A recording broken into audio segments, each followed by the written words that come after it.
Shalom, salam berkat dari kami untuk pendengar sekalian. Saat ini pendengar akan diberkati dengan program Hari Ini Harinya Tuhan bagian yang ke-8.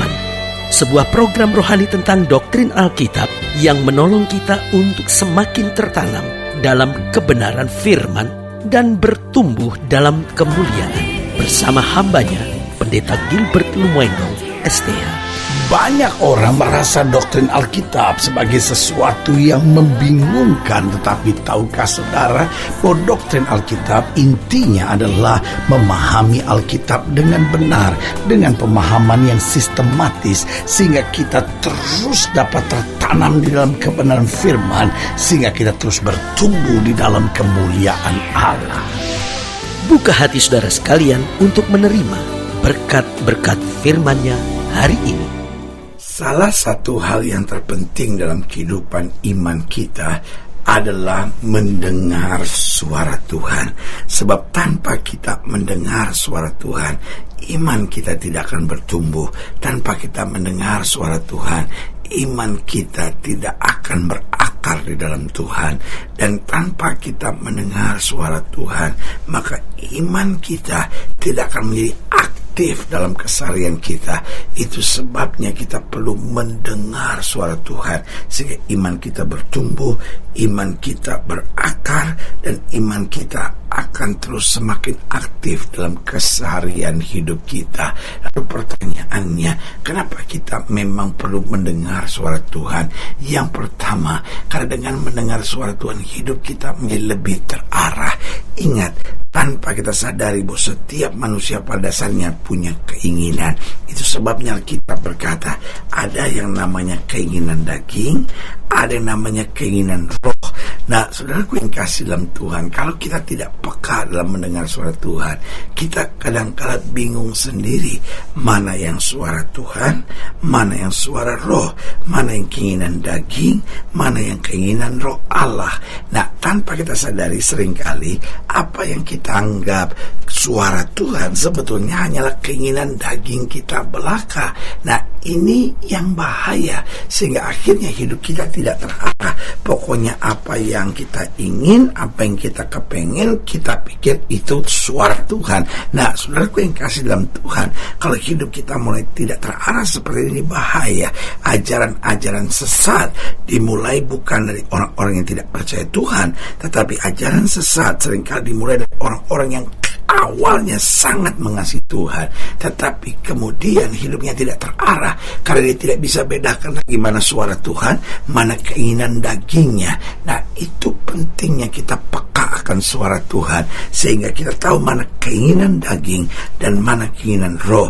Dan kita bukannya tahu, tapi kemudian makin bisa membedakannya, dan makin kemudian mampu menolak suara daging, sehingga hidup kita makin terarah.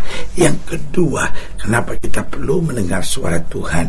Karena dengan kita mendengar suara Tuhan, hati kita lebih tentram. Pada dasarnya dunia ini begitu banyak suara, baik dari suara hati kita, maupun suara manusia di sekitar kita, maupun dari suara-suara situasi yang terjadi. Nah, saudaraku yang kasih dalam Tuhan, kalau kita nggak mendengar suara Tuhan, maka dunia akan menjadi dunia kecemasan. Itu sebabnya penyakit akhir zaman adalah stres, di mana orang hidup dalam ketakutan, di mana orang hidup dalam kecemasan, di mana orang hidup dalam ketidakpastian. Tetapi ketika kita mendengar suara Tuhan, bukan hanya kita tahu bahwa Tuhan itu ada, tetapi yang menarik adalah hidup kita menjadi begitu tentram, karena Tuhan yang ada itu menenteramkan jiwa kita. Suara Tuhan selalu mendatangkan ketentraman. Yang ketiga saya pelajari, dengan mendengar suara Tuhan, pikiran kita menjadi lebih positif. Wah, ini penting sekali. Dunia ini makin banyak orang yang pikirannya negatif, pikirannya cabul, pikirannya penuh dengan amarah, kebencian, dan emosi. Tetapi ketika kita mendengar suara Tuhan, bukan hanya hidup kita lebih terarah, bukan hanya hati kita lebih tentram, tapi pikiran kita lebih positif. Karena ketika kita mendengar suara Tuhan, kita tidak tertarik untuk berpikir yang enggak. Pokoknya kita hanya berpikir apa yang benar, apa yang mulia, apa yang berkenan, apa yang sedap didengar. Itu yang kita mau pikirkan dalam hidup kita. Haleluya. Dan yang keempat, saya pelajari kenapa penting untuk kita mendengar suara Tuhan. Karena dengan mendengar suara Tuhan, keputusan yang kita buat dalam kehidupan kita akan lebih benar. Kita semua tahu bahwa hidup adalah rangkaian keputusan. Orang yang berhasil bukan orang yang tidak pernah gagal, tetapi orang berhasil adalah orang yang selalu mengambil keputusan tepat dalam hidupnya, bahkan di tengah persoalan dan kegagalannya. Karena itu, sebagai hamba Allah, saya mau ingatkan kepada setiap pendengar sekalian, siapapun kita yang mendengarkan program ini, biarlah kita minta sama Tuhan supaya kita senantiasa boleh mendengar suara Tuhan. Hidup kita lebih terarah, hati kita lebih tentram, pikiran kita lebih positif, dan keputusan yang kita ambil dalam keseharian kita akan benar, berkenan, dan menjadi berkat buat banyak orang. Haleluya. Selamat datang dalam program kita hari ini, Tuhan. Sebuah program rohani yang kembali mengingatkan kepada kita betapa pentingnya kita menjadikan firman Tuhan sebagai dasar keseharian hidup kita. Karena selama kita jadikan firman Tuhan sebagai dasar keseharian hidup kita, langkah-langkah ke depan kita penuh dengan kepastian, kemenangan, berkat, mujizat, dan perkara-perkara besar. Haleluya. Dan dalam program kita sedang membahas tentang mendengar suara Tuhan. Karena di zaman yang kata orang zaman Edan ini, kita perlu sekali mendengar suara Tuhan supaya langkah kita lurus, jiwa kita lebih kuat, dan hati kita lebih berani menghadapi berbagai tantangan hidup. Haleluya. Nah, saudara yang kasih dalam Tuhan, dalam pembahasan kita tentang mendengar suara Tuhan, kita mau sama-sama belajar dari Bilangan pasal 7, Bilangan pasal 7 ayat yang ke-66, Bilangan pasal 7 ayat yang ke-66. Terus akan kita pelajari sampai ayat yang ke-89. Bilangan pasal 7 ayat 66 sampai ayat yang ke-89. Demikian firman Tuhan. Pada hari ke-10 pemimpin Bani Dan, Ahiezer bin Ammisyaddai, persembahannya ialah 1 pinggan perak, 130 shikal timbangannya, dan 1 bokor penyiraman dari perak, 70 shikal beratnya ditimbang menurut shikal kudus. Keduanya berisi tepung yang terbaik diolah dengan minyak untuk korban sajian. 1 cawan 10 shikal emas beratnya berisi ukupan, seekor lembu jantan muda, seekor domba jantan, dan seekor domba berumur setahun untuk korban bakaran, seekor kambing jantan untuk korban penghapus dosa, dan untuk korban keselamatan 2 ekor lembu, 5 ekor domba jantan, 5 ekor kambing jantan, dan 5 ekor domba berumur setahun. Itulah persembahan Ahiezer bin Ammisyaddai.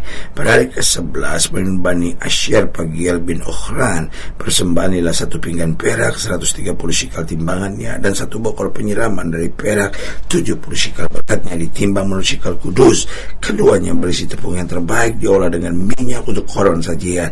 1 cawan 10 shikal emas beratnya berisi ukupan, seekor lembu jantan muda, seekor domba jantan, dan seekor domba berumur setahun untuk korban bakaran, seekor kambing jantan untuk korban penghapus dosa, dan untuk korban keselamatan 2 ekor lembu, 5 ekor domba jantan, 5 ekor kambing jantan, dan 5 ekor domba berumur setahun. Itulah persembahan Pagiel bin Ochran.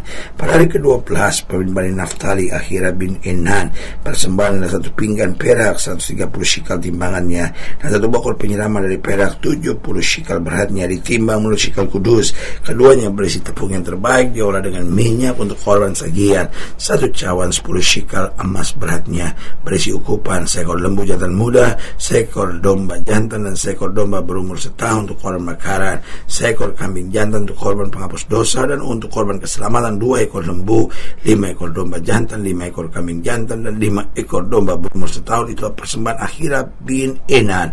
Itulah persembahan pentabisan mesbah. Pada hari mesbah itu diurapi dari pihak para pemimpin Israel, yaitu 12 pinggan perak, 12 bokor penyiraman dari perak, 12 cawan emas. Beratnya tiap-tiap pinggan adalah 130 shikal perak, dan beratnya tiap-tiap bokor penyiraman adalah 70 shikal. Segala perak perkakas-perkakas itu ada 2.400 shikal beratnya ditimbang menurut shikal kudus. Selanjutnya 12 cawan emas berisi ukupan, tiap-tiap cawan 10 shikal beratnya ditimbang menurut shikal kudus, dan segala emas cawan itu ada 120 shikal beratnya. Segala hewan untuk korban bakaran itu ialah 12 ekor lembu jantan, 12 ekor domba jantan, 12 ekor domba berumur setahun, dan dengan korban sajiannya juga 12 ekor kambing jantan untuk korban penghapus dosa. Segala hewan korban keselamatan itu ialah 24 ekor lembu jantan, 60 ekor domba jantan, 60 ekor kambing jantan, 60 ekor domba berumur setahun. Itulah persembahan pentabisan mezbah sesudah mezbah itu diurapi. Ayat 89, perhatikan baik. Apabila Musa masuk ke dalam kemah pertemuan untuk berbicara dengan dia, maka ia mendengar suara yang berfirman. Luar biasa. Ia mendengar suara yang berfirman kepadanya dari atas tutup pendamaian yang di atas tabut hukum Allah dari antara kedua kerub itu. Demikianlah ia berfirman kepadanya. Saudaraku yang kasih dalam Tuhan, yang paling penting bukan sekedar 12 hari pentabisan itu, tetapi bagaimana Musa mendengar Tuhan berbicara. Nah, ini penting sekali. Pertanyaannya, apa syarat untuk mendengar suara Tuhan? Minimal saya catat ada 4 syarat sederhana. Yang pertama, memiliki roh ketaatan. Tuhan tidak akan bicara untuk orang yang jiwanya pemberontak. Tuhan mau bicara kepada mereka yang mau taat. Karena itu Alkitab berkata, kalau aku bicara jangan keraskan hati. Dengan lain kata, orang-orang yang jiwanya pemberontak, keras hati, Tuhan tidak bisa bicara. Tetapi buat orang-orang yang punya roh kepekaan dan ketaatan, Tuhan mau bicara lebih dalam lagi. Yang kedua, syarat untuk mendengar suara Tuhan, siap tenang di hadirat Tuhan. Ada banyak orang cuma pengen ngomong, ya tapi Tuhan kenapa begini, kenapa begini. Kenapa kita nggak diam tenang di hadirat Tuhan untuk minta Tuhan bicara. Kita beritahu hal-hal yang kita inginkan dari Tuhan. Setelah itu kita tenang, duduk di bawah kaki Tuhan. Tuhan menghargai orang-orang yang punya roh seperti Maria yang duduk diam, dan Tuhan berkata kepada Marta, Maria telah mengambil yang terbaik dalam hidupnya. Dan yang ketiga, syarat untuk mendengar suara Tuhan, dia harus berani berbeda dengan dunia. Karena ketika Tuhan tuntun, Tuhan tidak pernah tuntun kita sama dengan dunia, tetapi Tuhan tuntun kita berbeda dengan dunia, dan kita harus berani melangkah. Baru yang keempat, syarat utama untuk mendengar suara Tuhan, kita harus hidup dengan firman. Karena suara Tuhan dia harus selaras dengan firman. Kalau suara Tuhan bertentangan dengan firman, itu berarti sesuatu yang keliru. Karena suara Tuhan harus hidup dalam firman. Yang saya khawatir karena banyak orang hari-hari ini, dia mendengar suara Tuhan, tapi dia tidak suka baca Alkitab. Saudaraku yang kasih dalam Tuhan, ini bahaya. Kita harus mendengar suara Tuhan, tetapi kita harus seimbang dengan firman. Karena firman dan mendengar suara Tuhan akan memampukan kita untuk terus disempurnakan. Haleluya. Saudaraku yang kasih dalam Tuhan, jika seorang yang lain lebih jauh, hubungi kami melalui telepon, hubungi kami melalui surat, kunjungi website kami. Karena kami ada untuk membawa Bapak Ibu sudah senantiasa lebih dekat pada Tuhan dan mengalami kasih kuasa mujizat yang luar biasa. Haleluya.